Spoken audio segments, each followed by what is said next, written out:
శిశువు నిజమైన వెలుగు రాజుగా పుట్టినవాడు మన అందరిని ఏలబోవాడు ఆయనే. ఆయన ఉదయించే సూర్యుడు, నీతి సూర్యుడు, మన జీవితంలోకి వెలుగై ఉన్న దేవుడు. అటువంటి మహాగణుడైన ఆ ప్రభును ఉదయకాలపు వేళ స్తుతించాలని, ఆరాధించాలని ఆశతో చేరి వచ్చిన ప్రియ బిడ్డలందరినీ దేవా మీ కృపలో జ్ఞాపకం చేసుకోండి ప్రభా. నాయనా తండ్రి, ఇంతవరకు మీరు రెక్కల చాటున మమ్మల్ని భద్రపరిచారు అయ్యా, నీకు స్తోత్రాలు. నవంబర్ 25వ తేదీ వరకు నాయన అయ్యా మమ్మల్ని నాయన మీ రెక్కల చాటున భద్రపరిచి క్రీస్తు అనే బండ నీడలో మాకు ఆశ్రయం కల్పించిన దేవా నీకు స్తోత్రాలు నాయన. మీ గుప్పిలి విప్పి మమ్మల్ని పోషిస్తూ వస్తున్న విధానాన్ని బట్టి కూడా వేలాది వేల స్తుతులు స్తోత్రాలు చెల్లించుకుంటున్నానయ్యా తండ్రి. సజీవుల లెక్కలో ఉంచి ఆ సజీవమైన దేవుడిని ఆరాధించుటకై మమ్మల్ని ఆయత్తపరిస్తూ వచ్చిన విధానాన్ని బట్టి స్తోత్రాలు చెల్లించుకుంటున్నాం. ముఖ్యంగా తండ్రి ఈ దినాన ప్రభా మేమందరం అయ్యా నాయన మీ వాక్యం వినాలని ఎంతో ఆశతో నాన్న చేరి వచ్చి ఉంటుండగా నా తండ్రి, ఆశగల ప్రాణాన్ని తృప్తిపరిచే దేవుడు నీవే కదా నాయన. తండ్రి నాయన ప్రభా, ఉదయకాలం 3 గంటల నుండి ప్రార్థిస్తున్న నీ ప్రియ బిడ్డలందరినీ బట్టి వందనాలు దేవా. వారిని దీవించండి ప్రభా. ఏ లోటు లేకుండా నా సమృద్ధిని దయచేయమని వేడుకుంటున్నానయ్యా. నాన్న వారు పెట్టుతున్న మొరలన్నీ మీ పాద సన్నిధికి ప్రభా నాన్న ధూపం వరే చేరుతున్నందులకై స్తోత్రాలు. తగిన సమయం ముందు మీరు మాకు జవాబులు అనుగ్రహించే దేవుడుగా ఉన్నందులకై స్తోత్రాలు చెల్లించుకుంటున్నాం నాయన.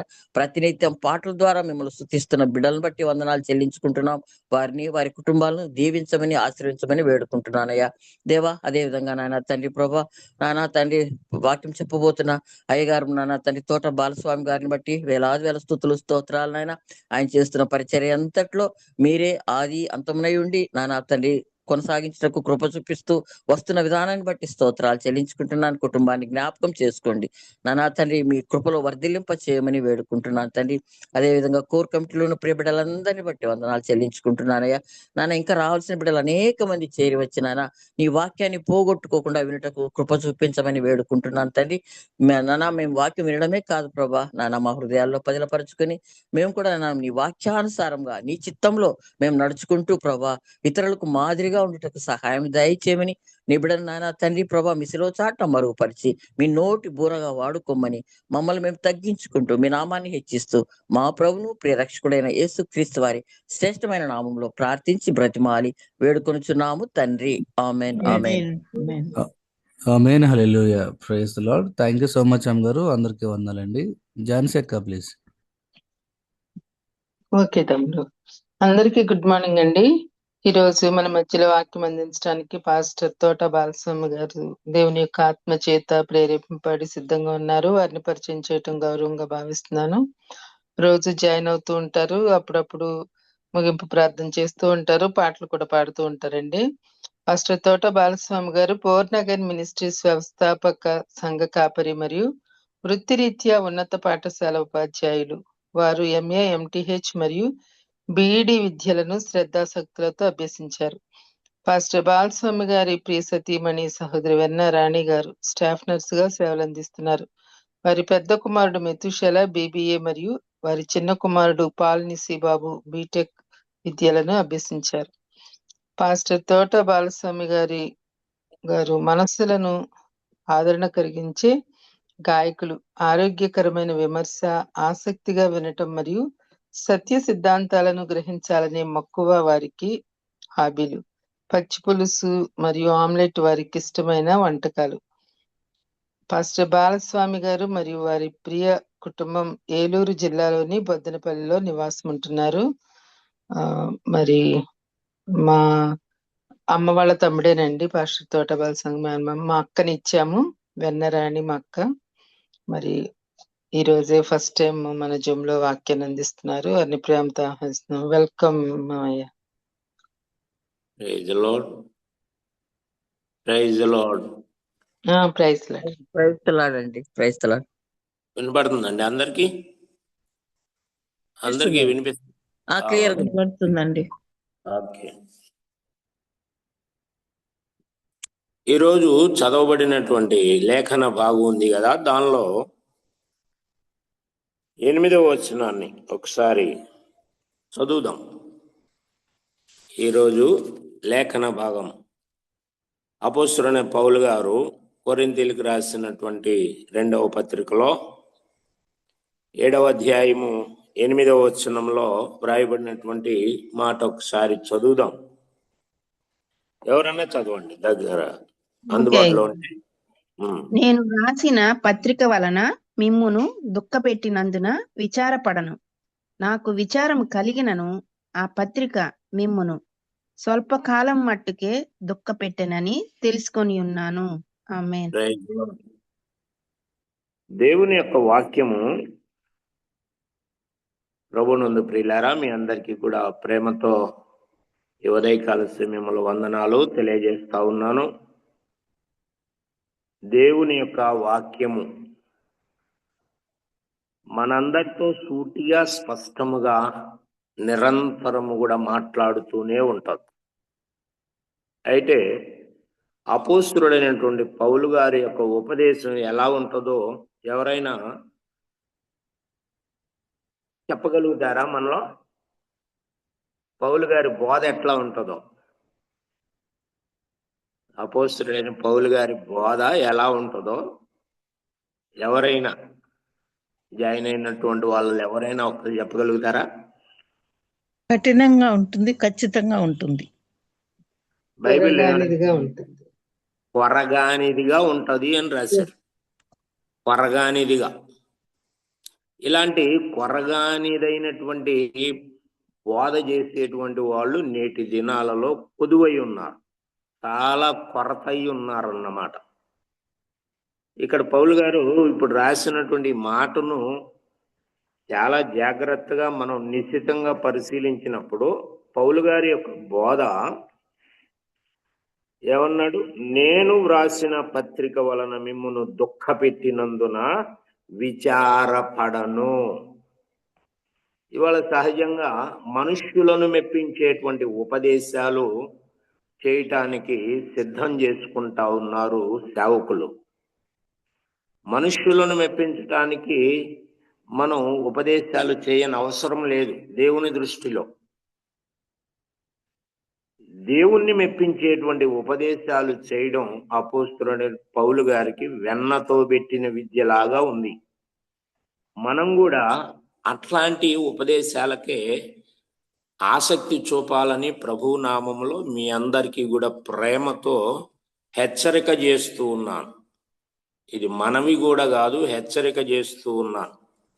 ఎందుకంటే సమయము గతించిపోతా ఉంది, అంత్యకాలము ఆవరిస్తానే ఉంది. అయినా మనం గ్రహించినటువంటి స్థితిలో ఉన్నాం. దేవుని యొక్క సేవకులు మరి డాక్టర్ గుర్రం దేవదాస్ గారు ఒక పాట రాస్తూ దానిలో ఏమంటున్నారంటే, అంత్యకాలమావరించెనే ఓ సంఘమా అవని సంద్రము పొంగెనే, అంత్యకాలమావరించెనే ఓ సంఘమా అవని సంద్రము పొంగెనే, లోకాధికారొచ్చే గుర్తులన్నీ పడజూపే, లోకాధికారొచ్చే గుర్తులన్నీ పడజూపే, లోకరాజ్యాలన్నీ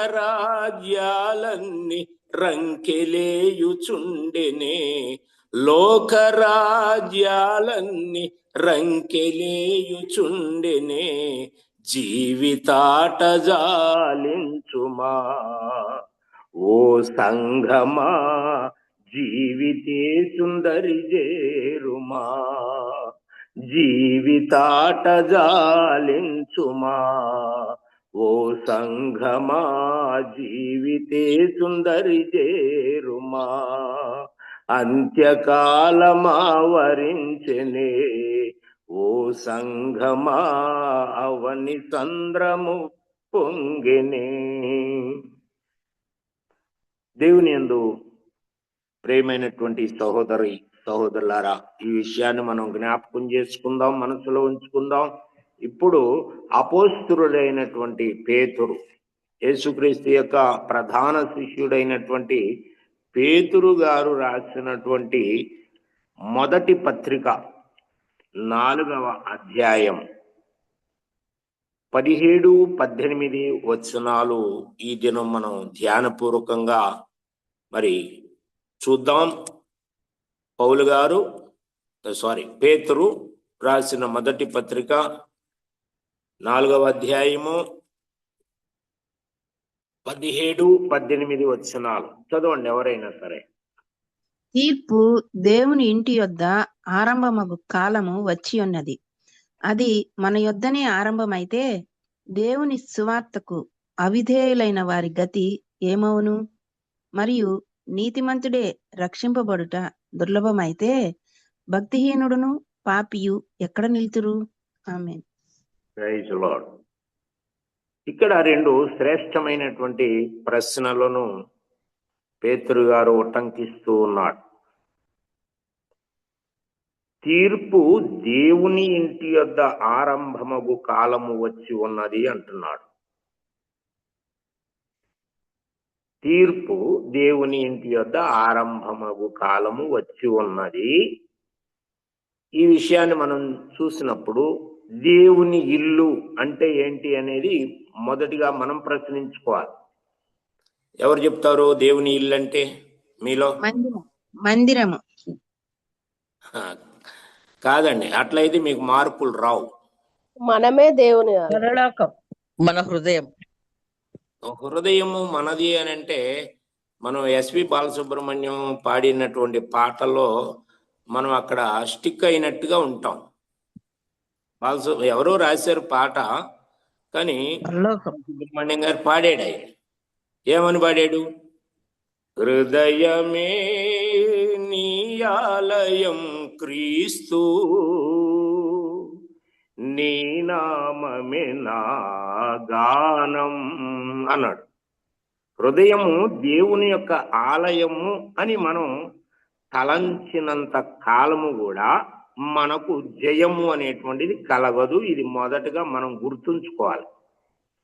హృదయము దేవుని యొక్క ఆలయము కాదు. బైబిల్ ప్రకారము నీ దేహము దేవుని యొక్క ఆలయమై ఉన్నదని మీరు ఎరుగరా అన్నాడు. కాబట్టి మన నడినెత్తి నుండి అరికాలు వరకు ఉన్నటువంటి మన యొక్క దేహము దేవుని యొక్క ఆలయమై ఉన్నది అని మనం గ్రహించుకుంటూ ఉండాలి. మన యొక్క దేహము ఎన్నో అవయవాలు ఉన్నాయి. ఇటు అవయవాలన్నీ కూడా దేవుని యొక్క నామ మహిమార్థమై మనం ఉపయోగించాలే తప్ప ఇంకా వేరే రీతిగా ఉపయోగించటానికి దేవుడు అనుమతించడు. ఒకవేళ మనం శారీరకముగా ఉన్నాం గనుక మనం రకరకాలుగా మనమే అనుమతి తీసుకుంటాం, మనమే చేసుకుంటాం. అది దేవుని యొక్క చిత్తము కూడా కాదు. కాబట్టి మన యొక్క దేహము దేవుని యొక్క ఆలయము అని మనము గ్రహించుకొని మన దేహములో ఉన్నటువంటి అవయవములన్నీ కూడా దేవునికి అనుకూలంగా పనిచేసేటువంటి రీతిలో మనమే మలచుకోవాలి. ఇది క్రైస్తవ్యము మనకు నేర్పేటువంటి విషయం. మన పూర్వకాలం నుండి మనం చూస్తూ ఉంటాం. నేను చిన్నప్పుడు చదువుకునేటప్పుడు మాకు పాఠశాలలో ఒక శ్లోకం చెప్పేవాళ్ళు, చెప్పించేవాళ్ళు అందరితో. ఇది మనందరికీ తెలుసు. అసతోమ సద్గమయ, తమసోమ జ్యోతిర్గమయ, మృత్యోర్మ అమృతంగమయ, ఓం శాంతి శాంతి శాంతి అని. ఇదైతే మనం నోటితో చెప్తా ఉంటాం, కానీ దీని యొక్క భావాన్ని పూర్తిగా గ్రహించలేనటువంటి స్థితిలోనే మనం ఉంటాం. అసతోమ అయా మేము అసత్యములో ఉన్నాం, సద్గమయ మమ్మలను సర్వసత్యములోనికి నడిపించు. తమసోమ తమస్సు అంటే చీకటి, జ్యోతిర్గమయ వెలుగు, మేము చీకట్లో ఉన్నాం, మమ్మలను ఆశ్చర్యకరమైనటువంటి వెలుగులోనికి నడిపించు. మృత్యోర్మ మరణం, అమృతంగమయ జీవం, మేము మరణములో ఉన్నాము, మమ్మలను జీవంలోనికి నడిపించు. చూసారా ఎంత అర్థముతో ఉన్నది ఇది. నిగూఢంగా ఇది దేవుడు యజ్ఞవల్కుడు అనేటువంటి ఒక మహర్షి ద్వారా ఈ ప్రార్థన చేపించాడు. యజ్ఞవల్కుడు ఎవడు అనేది మనకు అనవసరం అసలు, కానీ ఆయా వ్యక్తుల నుండి దేవుడే ప్రతి ఒక్క విషయాన్ని కూడా మనకు తెలియపరుస్తూ ఉంటాడు. మనం వీటిని గ్రహించుకోవటం మన బాధ్యత అని మొదటిగా మనం గుర్తెరగాలి. ఈ ప్రవచనం ఇది, ఈ ప్రవచన రూపంలో చెప్పాడు. మొత్తం మీద ఈ ప్రార్థన అనేది, ఈ ప్రార్థన మనం ఎంతవరకు చేస్తున్నాం ఇవాళ? క్రైస్తవులు ఇవాళ చేసేటువంటి ప్రార్థనలు ఎలా ఉన్నాయి? మా అమ్మాయికి మంచి ఉద్యోగం ఇవ్వు, మా అమ్మాయికి డాక్టర్ సీట్ ఇవ్వు, మా అబ్బాయికి ఇంజనీర్ సీట్ ఇవ్వు, మా అమ్మాయికి మంచి ఉద్యోగం ఇవ్వు, ఆ దేశం తీసుకెళ్ళు, ఈ దేశం తీసుకెళ్ళు, రకరకాలుగా మనం చేస్తున్నాం. ఇది అసలు 3 మాటలే ఉన్నాయి దీనిలో. అసతోమ సద్గమయ, తమసోమ జ్యోతిర్గమయ, మృత్యోర్మ అమృతంగమయ అన్నాడు. ఈ 3 మాటలు ఎంత శ్రేష్టమైనటువంటి ప్రార్థన! ఇట్లాంటి ప్రార్థనను దేవుడు ఆలకిస్తాడు. మనం చేసేటువంటి ప్రార్థనలు మన స్వార్థపూరితమైనటువంటివిగా ఉంటున్నాయి. కాబట్టి ఇట్లాంటి ప్రార్థన వైపుకు మనం యజ్ఞవల్కుడు ఏమైతే చేశాడో విజ్ఞాపన దేవునికి, అలాంటి విజ్ఞాపన చేసేటువంటి బిడ్డలముగా మనం ఉందాం. ఎంతో మంది వాళ్ళ అసత్యములో ఉన్నారు. అసత్యములో ఉన్నటువంటి బిడ్డలను మరో సర్వసత్యములోనికి నడిపించవలసినటువంటి బాధ్యత సత్యమును గ్రహించినటువంటి ప్రతి వారికి కూడా ఉంది. నాకెందుకులే అని ఎవరికి వాళ్ళే నిర్లక్ష్యముతో ఉంటున్నారు. లోకమంతా కూడా అసత్యముతో నిండిపోతా ఉంది. ఒకవైపు మతోన్మాదులు చెలరేగిపోతా ఉన్నారు. సత్యమును గురించినటువంటి విషయాలు అసత్యముగా మార్చి ఉపదేశిస్తున్నారు. అయినప్పటికీ కూడా మనము సత్య సంబంధులమైనటువంటి బిడ్డలముగా ఉండి అనేకులకు మార్గము చూపించేటువంటి వారముగానే ఉండాలనేది దేవుడు మన నుండి కోరుతా ఉన్నాడు. ఇప్పుడు మనం చదువుకున్నటువంటి లేఖన భాగంలో మనం దేవుని ఇంటి వద్ద అన్నాడు కాబట్టి, దేవుని ఇల్లు అంటే ఏంటనుకున్నాం? దేవుని ఇల్లేది? దేహం. అది ఇప్పుడు దేవుని ఇంటి వద్ద ఆరంభమగు కాలము వచ్చి ఉన్నది. ఏమొచ్చిందంటే తీర్పు అంటున్నాడు. అది మన యొద్దనే ఆరంభమైతే, దేవుని ఇల్లు అనబడినటువంటి మన దగ్గరే, అంటే ఆ దేవుని యొక్క తీర్పు మన దగ్గరనే ప్రారంభమైతే, చూడండి ఎంత ఆశ్చర్యకరంగా ప్రశ్నిస్తా ఉన్నాడు. మన యొద్దనే ఆరంభమైతే దేవుని సువార్తకు అవిధేయులైన వారి గతి ఏమవును?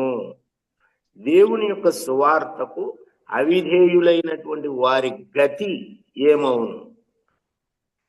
మరి ఇలాంటి సమయంలో మనం నిజముగా ఆత్మల భారము కలిగినటువంటి బిడ్డలముగా ఒకవేళ నిజంగా ఉంటే, దేవుని సువార్తకు అవిధేయులైనటువంటి వారు ఎంతో మంది ఉన్నారు. వాళ్ళు అవిధేయులుగా ఉండడానికి కారణం మనమే అని ఎవరికి వాళ్ళే గుర్తించుకోవాలి. మనమే అడ్డుబండలుగా ఉంటున్నాం. అసలు సత్యమును ఎరిగి కూడా ఆ సత్యాన్ని మనం ఉపదేశించకుండా దానిని దాచిపెట్టుకునేటువంటి బిడ్డలముగా ఉంటున్నాం. మన మట్టుకే సరిపోతుందని ఈ సత్యము, ఈ ఉపదేశం మన మట్టుకే మనం చేజిక్కించుకుంటే చాలులే అని అనుకుంటే, ఆత్మల భారము దేవుడు మరి నిజంగా మనకు పెట్టినప్పుడు మనము మౌనముగా ఉండలేం. ఈ విషయాన్ని గ్రహించుకుందాం. అది మన యొద్దనే ఆరంభమైతే అన్నాడు కదా. మరి దేవుని యొక్క సువార్తకు అవిధేయులైనటువంటి వారి గతి ఏమవును? వారి గతి మన కళ్ళకు నిత్యము కూడా కనబడతా ఉండాలి. మనం కళ్ళు మూసినా కళ్ళు తెరిచినా కూడా దేవుని సువార్తకు అవిధేయులైనటువంటి వారి గతి ఏముంటది? వారు నిత్యము నరకాగ్నిలో ఉంటారు. యుగ యుగాలు కూడా నరకాగ్నిలో కాల్తూనే ఉండాలి కదా. అక్కడ అగ్ని ఆరదు అంటున్నాడు. అగ్ని ఆరదు, తర్వాత ఏంటి? పురుగు చావదు. పురుగంటే చెప్పండి. జీవం. మనమే ఈ దేహం. అగ్నిలో పడవేయబడినటువంటి దేహము కాలిపోదు, పురుగు సావదది. మరి అలాంటి భయంకరమైనటువంటి సన్నివేశము మనకు నిత్యము కూడా మన కళ్ళకు కట్టినట్టుగా కనబడితేనే మనం సువార్తను ప్రకటించగలుగుతాం. అవిధేయులైనటువంటి వారిని ఎంతో కొంత మొత్తం మీద దేవుని యొక్క వాక్యమును వారికి ప్రకటించుట ద్వారా దేవుని వైపుకు మనం ఆకర్షించగలుగుతాం. ఇప్పుడు ప్రస్తుతం ఏంటంటే యేసుక్రీస్తును మీరు నమ్ముకోండి. యేసుక్రీస్తును నమ్ముకుంటే మీకు ఏ బాధలు ఉండవు, మీకు అన్ని కూడా సుఖాలే కలుగుతాయి, మీ బిడ్డలకు మంచి ఉద్యోగాలు వస్తాయి, మీ బిడ్డలకు మంచి పెళ్లిళ్ళు అవుతాయి అని రకరకాలైనటువంటి రీతిలో ఉపదేశాలు చేస్తూ సంఘములోనికి ఆహ్వానించేటువంటి వాళ్ళు ఉన్నారు. యేసును నమ్ముకుంటే సుఖం కలుగుద్దని ఎవరు చెప్పారు అసలు మనకు? ఈ భూ సంబంధమైనటువంటి ఆలోచనలు రేకెత్తించి ప్రేరేపణలు కలగజేసి అనేక మంది ఇవాళ యేసు వైపుకు నడిపించాలనేటువంటి ఆశలో ఉంటున్నారే తప్ప ఇది దేవుడు అంగీకరించేటువంటి విధానము కాదు అని మరి గ్రహించలేనటువంటి స్థితిలోనే ఇవాళ ఉన్నాం. కాబట్టి మీకు నేనేదో గొప్ప వాడిని చెప్పట్లేదు, కానీ ఇప్పుడు వరకు మన ఈ జూమ్ మీటింగ్ లో ఉపదేశాలు చేసినటువంటి వారందరికంటే కూడా ఎందుకు పనికిరానటువంటి వాడిని. కానీ దేవుడు ప్రతి వాడికి కూడా వాడి సామర్థ్యమును బట్టి తలాంతులు ఇస్తా ఉంటాడు. కనుకనే అట్టి తలాంతుల్లో కనీసం ఇప్పుడు ఇక్కడ 31 మంది ఈ జూమ్ లో ఉన్నారు. ఒక్కళ్ళు దేవుని యొక్క వాక్యమును కరెక్ట్ గా రిసీవ్ చేసుకోగలిగితే ఎంతో ధన్యత. ఈ దినము ఈ జూమ్ మీటింగ్ విజయవంతం అయినట్టు. సత్యాన్ని గ్రహించుకోవాలనేదే నా యొక్క తపన. కాబట్టి దేవుని సువార్తకు అవిధేయులైనటువంటి ప్రజలు ఎంతో మంది ఉన్నారు ఇవాళ. మన పూర్వీకులు చేసినటువంటి సేవ పరిచర్య మొత్తం కూడా మారిపోయింది. ఇప్పుడు ఆత్మల భారంతో ఎంతో చేశారు, కానీ ఇప్పుడు ఆ పరిచర్య అడుగంటుపోయినట్టుగా ఉంటుంది. ఇప్పుడు అంతా ప్రాస్పరిటీ ప్రీచర్స్ వచ్చేసారు. భౌతిక సంబంధమైనటువంటి ఆశలు చూపించి బోధ చేస్తూ ఉన్నారు. పరలోకాన్ని చూపించేటువంటి ఉపదేశాలు చేయవలసినటువంటి వారు మనం. పరలోకాన్ని సంబంధించి ఇప్పటి కాలపు శ్రమలు ఎన్నదగినవి కావు అన్నాడు. ఇప్పటి కాలపు శ్రమలు ఎన్నదగినవి కావు. యేసును అంగీకరించినప్పుడు ఎవ్వడికి కూడా ఈ భూలోకంలో సుఖము ఉండదు. ఇది గుర్తుపెట్టుకోవాలి. సుఖశాంతులు ఉండవు. పరలోక రాజ్యంలో యుగయుగాలు కూడా ఆయనతో పాటు ఆ పరలోక రాజ్యం మహిమను అనుభవించడానికి అవకాశము దేవుడు మనకిస్తాడే తప్ప ఈ భూలోకములో తనను అంగీకరించినటువంటి వారందరికీ కూడా శ్రమలే కలుగుతాయి, శోధనలు వస్తాయి, ఇరుకులు వస్తాయి, ఇబ్బందులు వస్తాయి, వ్యాధులు వస్తాయి, బాధలు వస్తాయి. ఎన్ని వచ్చినప్పటికీ కూడా లోకము వైపు చూడకుండా, లోక ఆశల వైపు చూడకుండా దేవుని వైపు చూసేటువంటి నేత్రములను మనం కలిగి ఉండాలనేది మనం గ్రహించుకోవాల్సినటువంటి బిడ్డలమై ఉన్నాం.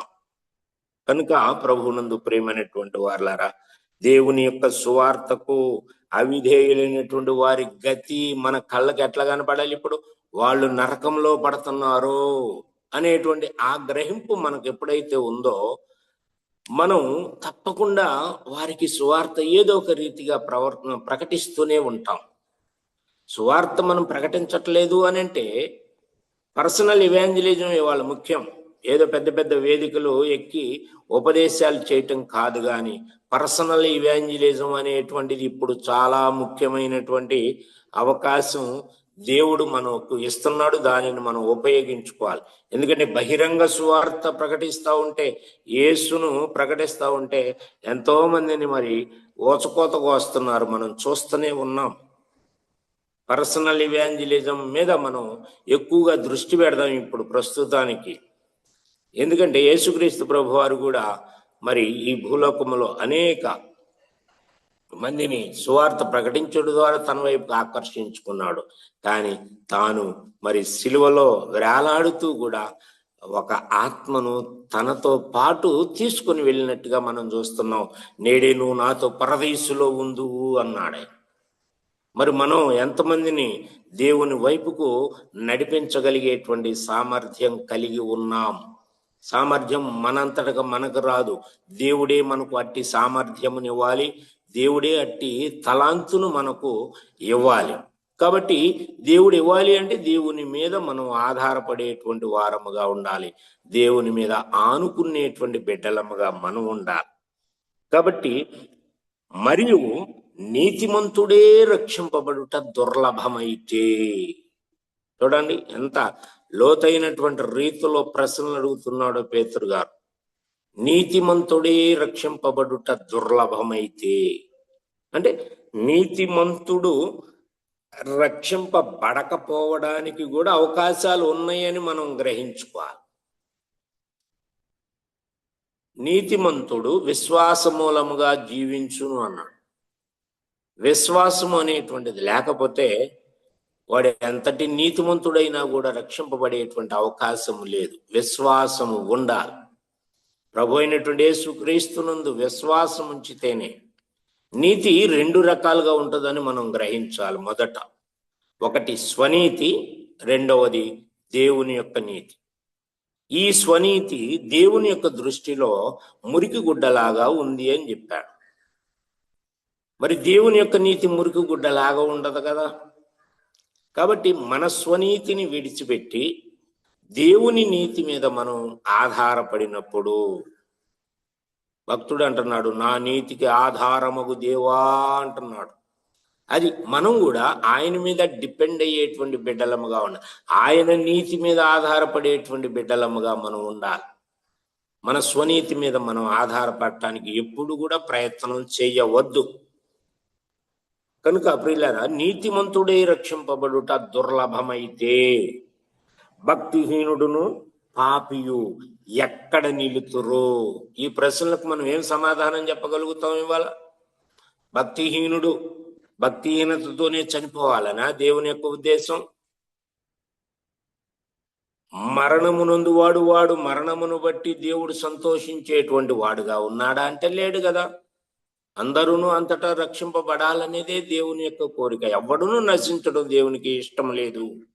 ఎవడును నశించటం దేవునికి ఇష్టం లేదు అని అది దేవుని యొక్క మరి ఆలోచన అయినప్పుడు, దేవుని బిడ్డలముగా మనం చెప్పుకునేటప్పుడు మన ఆలోచనలు ఎలా ఉన్నాయి అనేటువంటిది కూడా మనం ఆలోచన చేసుకుంటూ ఉండాలి.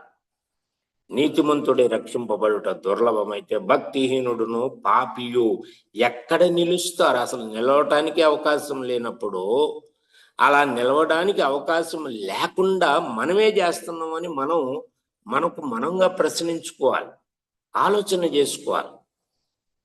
ఎందుకంటే దేవుని యొక్క వాక్యము మనలను ప్రోత్సహిస్తూ ఉన్నప్పుడు, బలపరుస్తూ ఉన్నప్పుడు, మనల్ని ధైర్యపరుస్తూ ఉన్నప్పుడు దేవుని యొక్క వాక్యమును ప్రకటించటానికి మనం ఎట్టి పరిస్థితుల్లోనూ వెనకాడు. ఇవాళ ప్రాణాన్ని పోగొట్టుకోవటం ఎందుకు? దేవుని యొక్క సువార్తను మనం ప్రకటించటం ఎందుకు? మన ప్రాణమును పోగొట్టుకోవటం ఎందుకు అనేటువంటి ఆలోచనలో చాలా మంది ఉంటున్నారు. కానీ ప్రభు చెప్పినటువంటి మాటను మనం జాగ్రత్తగా పరిశీలించితే, నా నిమిత్తము తన ప్రాణమును పోగొట్టుకుని వాడు తిరిగి దానిని పొందుకోగలుగుతాడన్నాడు. మరి అలా ఇలాంటి స్థితి ఇవాళ ఎంతమందిలో ఉంది? క్రైస్తవ్యంలో ఎంతమందిని ఆ రీతిగా మనం తయారు చేస్తా ఉన్నాం? ఆలోచన చేద్దాం. భక్తిహీనుడు పాపి వాడు రక్షించబడాలనేది దేవుని కోరిక. పాపి రక్షించబడాలి. యేసుక్రీస్తు ప్రభువారు ఈ భూలోకంలోనికి వచ్చింది ఎందుకు? పాపులను రక్షించడానికి వచ్చాడు. ఆయన రక్షించడానికి వచ్చినటువంటి విషయాన్ని మనం ఎంతో మందికి సువార్త రూపంలో ప్రకటించాలి. ఇవాళ సువార్త ప్రకటించితే ఎవడు వింటున్నాడు అని అనుకుంటున్నాం మనం. అందుకని నేనేం చెప్తున్నా, బహిరంగ సువార్త కంటే కూడా పర్సనల్ ఇవాంజలిజం చేస్తూ దేవుని వైపుకు ఒక్కొక్కరిని మనము ఆకర్షింపబడేటట్టుగా చేయగలిగితే దేవుడు ఎంతో ఆనందించేటువంటి వాడుగా ఉన్నాడు. రక్షింపబడడం అనేది దేవుని చిత్తం. ఆయన యొక్క సువార్తను ప్రకటించడం అనేది మన బాధ్యత అని మనమే గుర్తెరగాలి. ఇది మన బాధ్యత. ఇప్పుడు మేము రోమన్ క్యాథలిక్ లో ఉండేవాళ్ళం. ఇంతకు ముందు మా నాన్నగారు 38 సంవత్సరాలు రోమన్ క్యాథలిక్ చర్చిలో ఉపదేశిగా పనిచేశారు. అయితే ఆయన డెడికేటెడ్ గా పనిచేశారు. డెడికేటెడ్గా తాను నమ్మినటువంటి సిద్ధాంతాలు ఏమైతే ఉన్నాయో వాటిని బట్టి డెడికేటెడ్గా పనిచేశారు. కానీ సత్యమును గ్రహించలేదు. మేము సత్యం ఏంటో మాకు తెలియదు. మారు మనసు అంటే ఏంటో తెలియదు. బాప్తిస్మం అంటే ఏంటో తెలియదు. రక్షణ భాగ్యం అంటే ఏంటో తెలియదు. ఎంతో మేము నిర్లక్ష్యంలోనే ఉన్నాము. అంటే మాకు తెలియనటువంటి పరిస్థితిలో. కానీ ఒకరోజు నేను వైజాగ్లో బీఈడి చేస్తున్నటువంటి ఈ సమయంలో దేవుడు వాక్యము ద్వారా నన్ను బలపరిచాడు. నాకెవరు సువార్త చెప్పలేదు. వాక్యము మా విశాఖపట్నంలో ఉన్న మా అక్క మరి విజయ్ కుమారి గారు స్టాఫ్ నర్స్ గా చేసేవాళ్ళు KGH లో, ఆమె బైబిల్ చదువుకురా అనేది. అయితే బైబిల్లో ఉన్నటువంటి విషయము మాకేం తెలుసు? మేము రోమన్ క్యాథలిక్ లో ఉన్నాం. దాంట్లో ఉన్నటువంటి మరి మాధుర్యం అనేది మాకు తెలియదు కనుక మేము దాన్ని నేను ఏదో ఆమె ఆ కంటి తుడుపు కోసం ఆ మొహమాటం చొప్పున ఏదో చదివినట్టుగా యాక్షన్ చేసేవాడిని నేను.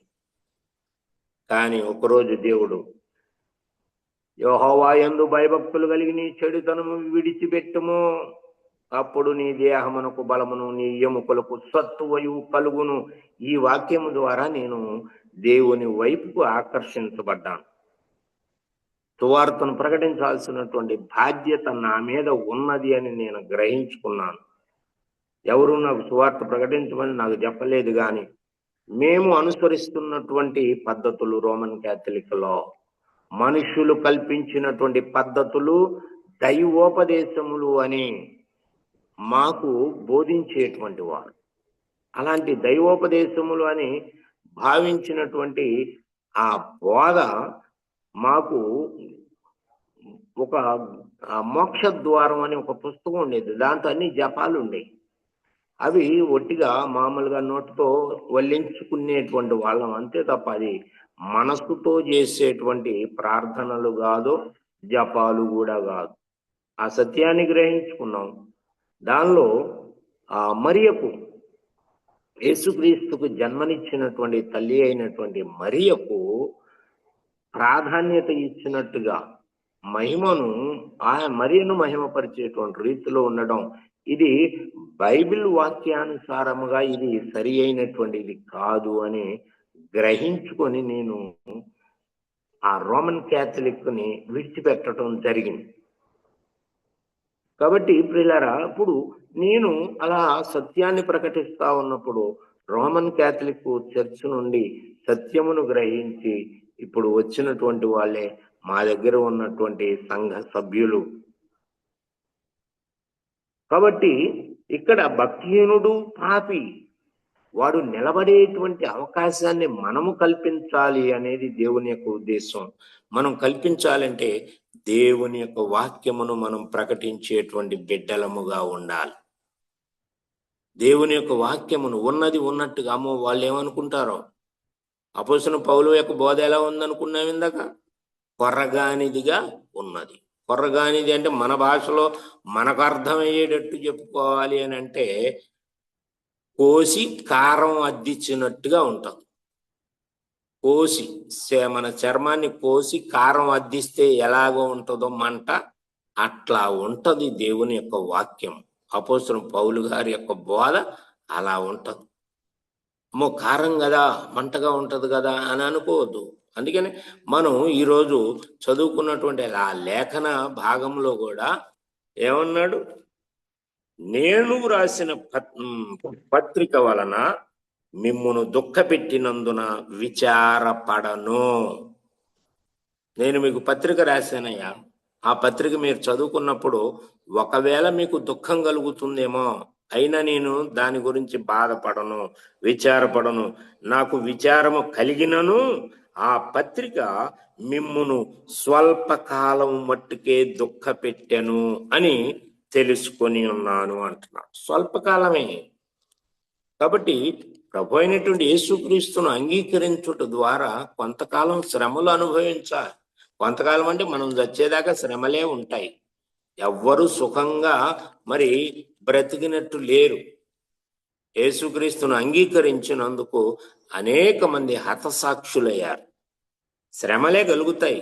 ఈ శ్రమలను మనం చూసి వెనక్కి అడుగేసేటువంటి బిడ్డలముగా ఉండకూడదనేదే దేవుని యొక్క లేఖనములో ఉన్నటువంటి సారాంశం. కనుక ప్రభువునందు ప్రేమైనటువంటి వారలారా, మనలను మనం పరిశీలించుకుందాం. మనం అడ్డుబండలుగా ఉండొద్దు. ఎవరికి? దేవుని యొక్క సువార్తకు అవిధేయులైనటువంటి వారికి అడ్డుబండలుగా ఉండి ఇంకా అవిధేయులుగా ఉంచేటువంటి స్థితిలో మనం ఉండొద్దు. అలాగే భక్తిహీనుడు పాపి నిత్య నరకానికి వెళ్ళటానికి మనం ప్రోత్సహించేటువంటి బిడ్డలముగా ఉండకూడదు. దేవుడు మనకిచ్చినటువంటి తలాంతును బట్టి, దేవుడు మనకిచ్చినటువంటి దర్శనమును బట్టి, దేవుని యొక్క చిత్తానుసారముగా మనము సువార్తను ప్రకటించుకుంటూ అనేకులను దేవుని వైపుకు నడిపించేటువంటి బిడ్డలముగా ఉండాలి. ఇది దేవుని పని కాబట్టి మనం ఏదో నేను అది చేశాను ఇది చేశాను, నేను అంతమందిని రక్షించాను ఇంతమందిని రక్షించాను, మా చర్చిలో మా సంఘంలో ఇదిగో ఎన్ని వేల మంది ఉన్నారు ఎన్ని లక్షల మంది ఉన్నారని డబ్బాలు కొట్టుకోవటం కాదు. ఇది అనవసరం. మనకు పని దేవునిది, సంఘము దేవునిది. దేవుని చిత్త ప్రకారముగా మనం చేయవలసినటువంటి పనిని మనం చేయాలి. ఇది దేవుడు మనకు ఆజ్ఞాపించేటువంటి విషయాలు. కనుక ప్రియులారా, ఎందుకంటే ఇట్టి మరి అనుభవాలు ఉండాలి. ప్రతి ఒక్కరు కూడా తగినంత అనుభవాలు కలిగి లేకపోతే దేవుని యొక్క చిత్తమునకు అవిధేయులుగానే మిగిలిపోతా ఉంటాం మనం. అపోస్తులుడైనటువంటి యోధ రాసిన పత్రికలో కూడా మనం ఆలోచన చేసినప్పుడు బైబిల్ గ్రంథం అంతా కూడా, ఇక్కడ మీరు ఒక విషయాన్ని గ్రహించాలి. బైబిల్ గ్రంథం ఆది కాండము మొదలుకొని యోధా పత్రిక వరకు కూడా దేవుడు ఏమి చెప్పాలనుకుంటున్నాడో అవన్నీ కూడా చెప్తా ఉన్నాడు. చెప్పేశాడు. దానిలో దేవుడు చెప్పదలుచుకున్నటువంటి లాస్ట్ మెసేజ్ యోధా పత్రిక అని మనం గ్రహించుకోవాలి. దేవుడు మనకు ఏదైతే ఉపదేశించాలనుకున్నాడో ఆది కాండము మొదలుకొని యోధా పత్రిక వరకు కూడా ఉపదేశించాడు. అంతే. ప్రకటన గ్రంథములో ఇంకా ఉపదేశాలు ఉండవు. ప్రకటన గ్రంథం అంతా కూడా ఇంకా దేవుడు తీసుకోబోయేటువంటి చర్యల మీదనే ఆధారపడి ఉంటుంది. కాబట్టి అది తీర్పుకు సాదృశ్యంగా ఉంది ఇంకా ప్రకటన గ్రంథం అంతా కూడా. మరి ఆ తీర్పుకు సాదృశ్యముగా ఉన్నప్పుడు ఆ తీర్పు మన దగ్గరనే ప్రారంభమైతే, అంటే ఇన్ని సంవత్సరాలుగా మనం ప్రభువుని అంగీకరించామని చెప్పుకుంటూ, మారు మనసు పొందామని చెప్పుకుంటూ, బాప్తిస్మం పొందామని చెప్పుకుంటూ, రక్షింపబడ్డామని చెప్పుకుంటూ మనమే పరలోక రాజ్యానికి వెళ్ళలేకపోతే, పరలోక రాజ్యములో మనమే ప్రవేశించలేకపోతే మరి భక్తిహీనుడు పాపి ఎక్కడ నిలుస్తారు? సువార్తకు అవిధేయులైనటువంటి వారి గతి ఏమవుద్ది అని మనం ఆలోచన చేయాలా వద్దా? ప్రతి వారు ఈ ఆలోచనలో ఉండాలి. అది దేవుడు మన నుండి కోరుతా ఉన్నాడు. అందుకనే యోధ రాసిన పత్రికలో ఏమన్నాడు చూడండి, 3-4 వచనాలు. యోధ రాసిన పత్రికలో 3-4 వచనాలు ఏమన్నాడు? ప్రియులారా, మనకందరికి కలిగేడు రక్షణను గూర్చి మీకు రాయవలనని విశేషాసక్తి కలవాడనై ప్రయత్నపడుచుండగా, పరిశుద్ధులకు ఒక్కసారే అప్పగింపబడిన బోధ నిమిత్తము మీరు పోరాడవలనని మిమ్మును వేడుకొనుచు మీకు రాయవలసి వచ్చాను. ఏలయనగా చాలమ్మా, థ్యాంక్ యూ. మనందరికీ కూడా కలిగేటువంటి రక్షణను గురించి రాయాలని చాలా ఆసక్తితో ఉన్నాడు యోధ. మరి రాయనివ్వచ్చు కదా దేవుడు. కానీ ఏమంటున్నాడు? పరిశుద్ధులకు ఒక్కసారే అప్పగింపబడిన బోధ నిమిత్తము మీరు పోరాడవలెనని. పరిశుద్ధులకు ఒక్కసారే అప్పగింపబడినటువంటి బోధ, ఈ బోధ నిమిత్తము మీరు పోరాడాలి. అని మిమ్మల్ని వేడుకొనుచు మీకు వ్రాయవలసి వచ్చను. వాస్తవంగా అయితే మరి నిన్న మధ్యాహ్నం జాన్సన్ గారు ఫోన్ చేశారు, అయ్యా రేపు మీరు వాక్యం చెబుతారా అన్నారు. జనరల్గా అయితే నేను చెప్పేటువంటి అవకాశము లేదు. సరే ఆయన మరి అడిగారు కాబట్టి ఓకే అన్నాను అంతే. దేవుని యొక్క వాక్యమును ఎందుకంటే మనము నిర్లక్ష్యము చేయడానికి వీల్లేదు. నేనేం చెప్పాను ఫస్ట్లే, ఒక్కళ్ళైనా సరే, ఇప్పుడు 29 మంది ఉన్నారు, ఈ 29 మందిలో ఒక్కళ్ళైనా సరే దేవుని యొక్క వాక్యమునకు విధేయులైతే పరలోక రాజ్యములో సంబరమే సంబరం. కాబట్టి నామకార్థమైనటువంటి స్థితిలో మనం ఉండటానికి ప్రయత్న పడవద్దు, కానీ దేవునికి ఇష్టమైనటువంటి బిడ్డలముగా ఉండటానికి మనం ప్రయత్న పడదాం. ఇక్కడ అందుకే నేను అంటున్నాను, మనకందరికీ కలిగేటువంటి రక్షణను గురించి రాద్దాం అనుకున్నటువంటి యోధ పరిశుద్ధులకు ఒక్కసారే అప్పగింపబడినటువంటి బోధ నిమిత్తము మనమందరము కూడా పోరాడాలని మనకు రాయవలసి వచ్చను. జాన్సన్ గారు అడిగారు కాబట్టి ఇవాళ ఈ ఉపదేశం చేయవలసి వస్తా ఉంది నేను. కాబట్టి ఆయన అనుకున్నాడు, యోధ అనుకున్నది ఒకటి, ఇక్కడ రాద్దాం అనుకున్నది ఒకటి, రాసింది మరొకటి. మనకి మామూలుగా సామెత ఉంటది కదా, తానొకటి తలిస్తే దైవం ఒకటి తలుచును అంటాడు కదా. మ్యాన్ ఎక్స్పోజెస్ గాడ్ డిస్పోజెస్ అంటున్నారు కదా. మరి దేవుడు తలించింది పరిశుద్ధులకు అప్పగింపబడినటువంటి బోధ నిమిత్తం పోరాడాలి.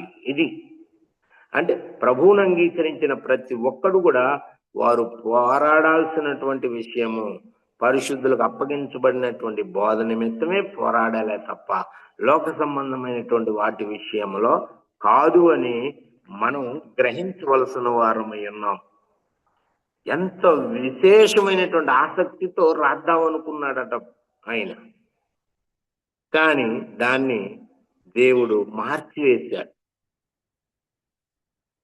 ఇవాళ ఈ పరిశుద్ధులకు అప్పగింపబడినటువంటి బోధ నిమిత్తం పోరాడేటువంటి మరి సేవకులు పొదువై ఉన్నారు అని మనం గమనించుదాం. మనం ప్రార్థనలో కూడా ఇలాంటి వారి విషయమై ప్రార్థన చేస్తూ, అయా సత్య సంబంధమైనటువంటి ఆత్మ సంబంధమైనటువంటి బోధకులు లేవాలి అని మనం ఇంకా ఎక్కువగా ప్రార్థన చేయవలసినటువంటి వారమై ఉన్నాం. ఈ రీతిగా మనం చేసినప్పుడే దేవుని యొక్క చిత్తాన్ని మనము గ్రహించుకోగలుగుతాం. ఎందుకంటే సత్యము అనేటువంటిది మనం గ్రహించుకోవటానికి, లేదంటే ఇతర ప్రజలు గ్రహించుకోవటానికి అంత తేలిగ్గా ఉండదు. ఇది సత్యము అనేటువంటిది కడు దూరముగాను బహు లోతుగాను ఉన్నది అంటున్నాడు. సత్యము పైన మనం వెతికితే దొరికేటువంటిది కాదు, కడు దూరముగా ఉన్నది, బహు లోతుగా ఉన్నది. ఎంతగానో మనం పరిశీలన చేస్తేనే సత్యమును గ్రహించుకోగలుగుతాం. ఇవాళ పైన వెతుకుతున్నారు. మరి చూడండి, బైబిల్లో మనకు లోతు యొక్క కుమార్తెల విషయంలో ఎంత చండాలంగా మాట్లాడుతున్నారు యూట్యూబ్లో. బైబిల్లో అన్ని బూతులే ఉన్నాయని, బైబిల్లో అన్ని బూతులే ఉన్నాయి. అవును, అక్కడ జరిగినటువంటి సన్నివేశాలు రాశారు. మనుషులు తప్పిదములు చేశారు, దేవుడు తప్పిదములను ప్రోత్సహించినటువంటి వాడు కాదు, పాపమును ప్రోత్సహించేటువంటి వాడు కాదు మన దేవుడు. మరి అన్యమత గ్రంథాలలో ఉన్నది ఏంటి? దేవుళ్ళు అనబడినటువంటి వాళ్ళు పాపము చేశారు. దేవుళ్ళు అనబడిన వాళ్ళు పాపం చేశారు. మరి ఇలాంటి సమయంలో ఆ సత్యాన్ని కూడా వాళ్ళు మరుగుపరుస్తూ తమకున్నటువంటి ఆలోచనను రేకెత్తించడానికి ఇష్టపడుతూ ఉన్నారు. చూడండి, మీకు ఒక బుక్ చూపిస్తున్నాను. ఈ ఫ్రంట్ చూడండి, ఇది కనపడుతుందా మీకు? చూడండి ఒకసారి, నాకు చెప్పండి, బుక్ కనపడుతుందా అమ్మా? కనిపిస్తుంది అండి. దీనిలో ఇక్కడ చూడండి, ఇందులో ఏముంది సర్కిల్లో పెట్టాడు, ఇందులో ఏముంది అని పెట్టాడు. నేను జనరల్గా ఈ బుక్ చూసి ఏమనుకున్నానంటే, ఇక్కడ యేసుక్రీస్తు ప్రభు వారు గాడిద మీద ఎక్కినట్టుంది అక్కడ చూస్తున్నాం. మనకి దీన్ని చూస్తే మనకి పామ్ సండేలో ఆ సీను గుర్తొస్తూ ఉంటుంది. కానీ ఇది అసలు ఇందులో ఏముంది అని, ఇది క్రిస్టియానిటీకి సంబంధించినటువంటి బుక్ ఏమో అనుకుని నేను దీన్ని ఒక దగ్గర ఉంటే వాళ్ళ దగ్గర నుంచి నేను తీసుకొచ్చా ఆ బుక్ని. కానీ ఆ బుక్ పరిశీలన చేస్తే ఎంత చండాలముగా ఉన్నదో మరి మనం అర్థం చేసుకుంటా. చాలా చండాలంగా ఉంది. అంటే ఈ బుక్ అన్యజనులైనటువంటి హిందువుల్లోకి బాగా మరి వెళ్ళిపోయింది. ఈ బుక్ అన్యజనుల్లోకి వెళ్ళిపోయింది ఈ బుక్. వాళ్ళు ఈ బుక్లో ఉన్నటువంటి విషయాలన్నీ కూడా చదువుకొని క్రీస్తును ద్వేషించేటువంటి రీతిలో మత ఛాందసవాదులు ముద్రించి ప్రచురించినటువంటి పుస్తకం ఇది. పైకి చూడడానికి క్రిస్టియన్ బుక్ లాగా ఉంది, కానీ దీని లోపల చూస్తే మొత్తం ఎన్నో రకాల చండాలమైనటువంటి విషయాలు రాసి బైబిల్ను వక్రీకరిస్తూ దేవుని యొక్క సువార్తకు అవిధేయులను ఇంకా శాతం పెంచేటువంటి స్థితిలో ఉంది ఆ పుస్తకం. కాబట్టి అట్లాంటి విషయాల్లో మనం కూడా ఆ సత్యాన్ని గ్రహించుకొని మరి దేవుని యొక్క సువార్తకు అవిధేయులుగాక విధేయులయ్యేటట్టుగానే మరి ప్రజలను మనం మరి రేకెత్తించేటువంటి బిడ్డలముగా ఉండాలనేది ఇక్కడ నా తపన. అందరికీ తపన ఉంటుందా అంటే నేను చెప్పలేను. ఎందుకంటే మీరు క్రీస్తు యేసుతో పాటు లేవనెత్తబడినటువంటి వారైతే పైనున్న వాటినే వెతుకుడి అన్నాడు కదా. కాబట్టి ఈలోక సంబంధమైనటువంటి వాటి విషయంలో మనం లక్ష్య పెట్టవలసిన, అది ఎంతటి ఆధిక్యత కలిగి ఉన్నప్పటికీ కూడా ఇప్పటి కాలపు మనం పరిస్థితులను బట్టి వాటిని మనం చూడడం కాదు, కానీ దేవుని వైపు మనం చూస్తూ ఉన్నప్పుడు ఆ చూపులో తేడా మీరు గమనించండి. అబ్రహాము లోతును మనం పరిశీలన చేసినప్పుడు అబ్రహాము చూపు వేరుగా ఉంది, లోతు యొక్క చూపు వేరుగా ఉంది. నిర్ణయాధికారము అబ్రహాము మొదటిగా, మనమైతే ఏం చేస్తాం, మొదటిగా మనకు కావాల్సినటువంటి ప్రదేశాన్ని మనం ఎన్నుకుంటాం, మిగిలినటువంటిది మనకి ఇష్టం లేనటువంటి, మనకు పనికిరాందిగా అన్నటువంటి ఆ ప్రదేశాన్ని ఏం చేస్తాం, పక్కవాడికి అప్పచెబుతాం. కానీ అబ్రహాం చూడండి ఎట్లా, అబ్రహాం యొక్క చూపు ఎలాంటి శ్రేష్టమైనదో మనం గమనించుకున్నప్పుడు అబ్రహాము పునాదులు కలిగినటువంటి పట్టణము వైపు తేరి చూస్తున్నాడు. లోతు అయితే ఈ లోకాన్ని చూస్తున్నాడు. లోతు కన్నులెత్తి చూసినప్పుడు ఎట్లా ఉందంటున్నాడు, యెహోవా తోట వలెను ఐగుప్తు దేశము వలెను ఉన్నది అన్నాడు. యెహోవా తోటలాగా ఉంది. యెహోవా తోట అంటే ఇది ఏదేను వనమే కదా యెహోవా తోట. యెహోవా తోట ఎందుకు అంత సస్యశ్యామలంగా ఉందంటే ఆ తోటలో 4 జీవనదులు నిరంతరము కూడా ప్రవహిస్తూ ఉంటాయి. అందుకు అంత సస్యశ్యామలంగా ఉంది. ఐగుప్తు దేశంలాగా ఉంది అంటున్నాడు. ఐగుప్తు దేశం ఎందుకు సాదృశ్యం అంటే అక్కడ కరువు కాటకాలు లేవు. ప్రపంచం అంతా కూడా మళ్ళీ అక్కడికే వచ్చి ధాన్యాన్ని సేకరించుకునేటువంటి స్థితి ఐగుప్తులో ఉంది. అంతటి సమృద్ధి, సకల సమృద్ధి ఐగుప్తులో ఉంది. అయినా కూడా అబ్రహాము దీని వైపు చూడలేదు. పరలోక పట్టణము వైపు, పునాదులు కలిగినటువంటి పట్టణం అన్నమాట, ఆ పట్టణం వైపు తేరి చూస్తా ఉన్నాడు అబ్రహాం. ఎంత గొప్ప ఆధిక్యత చూడండి. కాబట్టి క్రైస్తవులు అని చెప్పుకునేటువంటి మనం ఇంకా లోకం వైపు చూస్తే అవిధేయులైనటువంటి వారు ఇంకా ఎక్కడ దేవుని వైపుకి వస్తారు? భక్తిహీనులు ఇంకెక్కడ నిలుస్తారు? పాపులు ఇంకెక్కడ నిలుస్తారు? పేతురు గారు అడిగినటువంటి ఈ శ్రేష్టమైనటువంటి ప్రశ్నలకు మనం సమాధానం చెప్పేటువంటి బిడ్డలముగా ఉండాలి. ఈ క్రైస్తవమును ఆధారం చేసుకుని మనం ఆ పేతురు గారి ప్రశ్నలకు మనం సమాధానం చెప్పవలసినటువంటి వారమై ఉన్నాం. కనుక ప్రభువు నందు ప్రేమైనటువంటి వారు, మళ్ళీ వచ్చే నెల వచ్చింది అనుకోండి, డిసెంబర్ నెల వస్తే అందరూ కూడా క్రిస్మస్ గురించి మనం ఆరాటపడతా ఉంటాం, సంబరాలకు తెగబడతా ఉంటాం. క్రిస్మస్ అనేటువంటిది యేసు ఈ భూలోకానికి ఎందుకు వచ్చాడు అనేటువంటిది, దాన్ని మనం ప్రత్యక్షంగా పరోక్షంగా కూడా మనం ప్రజలకు తెలియపరచవలసినటువంటి వారమై ఉన్నాం. యేసు చారిత్రక పురుషుడు కాదు, యేసు ప్రవచన పురుషుడు అని మనం ఎప్పుడైతే మన హృదయంలో మనం మరి బలమైనటువంటి సాక్ష్యము కలిగి ఉంటామో అప్పుడు మనం ప్రకటించగలుగుతాం. యేసు ప్రవచన పురుషుడు. గుర్తుపెట్టుకోండి, అందరూ గుర్తుపెట్టుకోండి. మరి చారిత్రక పురుషుడు కాదు, ఏదో మహనీయుడు అంటాం కాదు. ఆయన ప్రవచన పురుషుడు.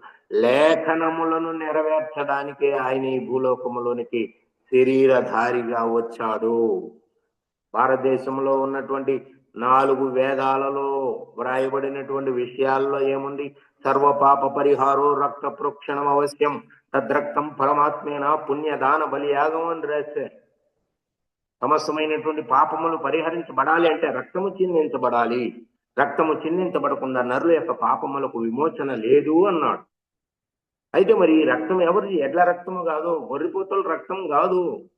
తద్రక్తం పరమాత్మేన, పరమాత్ముడైనటువంటి వాడే స్వయంగా రక్తమును చిందించాలి. అప్పుడే నరులకు పాప విమోచన కలుగుద్ది అని సామవేదం ఖాండీయ మహాబ్రాహ్మణములో రాయబడినటువంటి సత్యం అది. మరి పరమాత్ముడికి రక్తం ఉంటుందా అంటే ఉండదు. గాడ్ ఈజ్ ఇన్విజిబుల్ అంటాం మనం. దేవుడు నిరాకారుడు. మరి నిరాకారుడైనటువంటి దేవుడు రక్తమును ఎట్లా చిందిస్తాడు అనేటువంటి ఒకవేళ డౌట్ రావచ్చు ప్రజల్లో. ఇలా డౌట్ వస్తుందని ముందుగానే అక్కడ మళ్ళీ కంటిన్యూషన్ గా మరొక శ్లోకం చెప్పేశారు. లివ్యాగోప్తారామ ఆత్మానం దదిన కుర్యంతే అవ్యాయేన పర్యతాసీన్. అంటే అవతరించబోయేటువంటి వాడు కన్యక గర్భమందు పశువుల శాలలో జన్మించును. హైందవ సంప్రదాయం ప్రకారంగా దశావతారాలు ఉంటాయి. ఈ దశావతారాల్లో ఏ అవతారము కూడా కన్యక గర్భమందు పశువుల శాలలో జన్మించినట్టుగా అక్కడ లేదు. కాబట్టి ఈ పరాత్పరుడైనటువంటి దేవుడు ఎందుకు ఈ విషయాన్ని చెప్పాడు అని అంటే, మరి ఇది ప్రవచనం. ఈ ప్రవచనాన్ని నెరవేర్చడానికి ఆయన వచ్చాడు. పండిత ఫ్రాన్సిస్ గారని ప్రకాశం జిల్లా అనుకుంటా, ఆయన ఏదో మరి ఆ ప్లేస్ నాకు ఐడియా లేదు పూర్తిగా, ప్రకాశం జిల్లానే మొత్తం. ఆయన ఒక పాట రాస్తూ ఏమన్నాడు?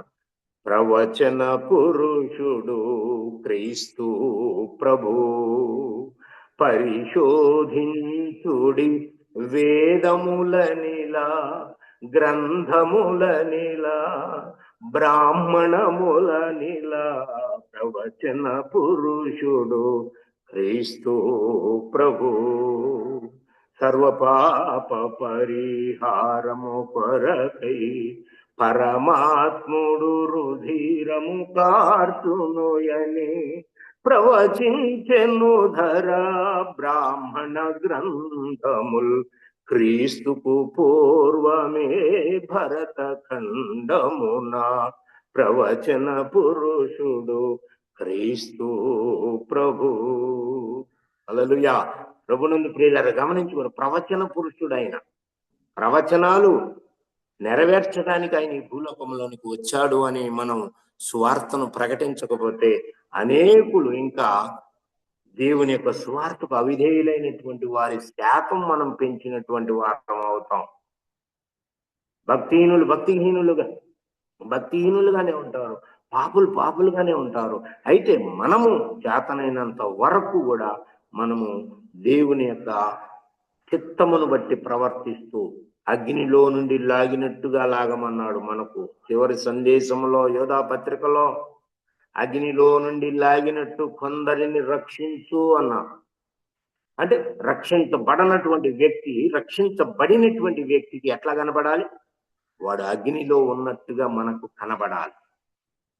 అలా మనకు కనబడకపోతే మనము రక్షణ పొందలేదనే అర్థం. మనం నిజంగా రక్షించబడితే రక్షణ పొందనటువంటి వ్యక్తి అగ్నిలో ఉన్నాడు. అగ్నిలో ఉన్నటువంటి వాడిని మనం చూస్తూ ఊరుకుంటామా? మన ఇంటి పక్కన ఇల్లు కాలిపోతుంది అనుకోండి, నిప్పులు అంటుకున్నాయి, మొత్తం మీద ఏదో ఫైర్ యాక్సిడెంట్ అవుతుంది. మనకు చేతనైనంత వరకు మనం సహాయం చేసి ఆ ఇంట్లో ఉన్న వాళ్ళని బయటకు తీసుకురావటానికి ప్రయత్నం చేస్తాం. నాకెందుకు లేని మౌనముగా ఉండం.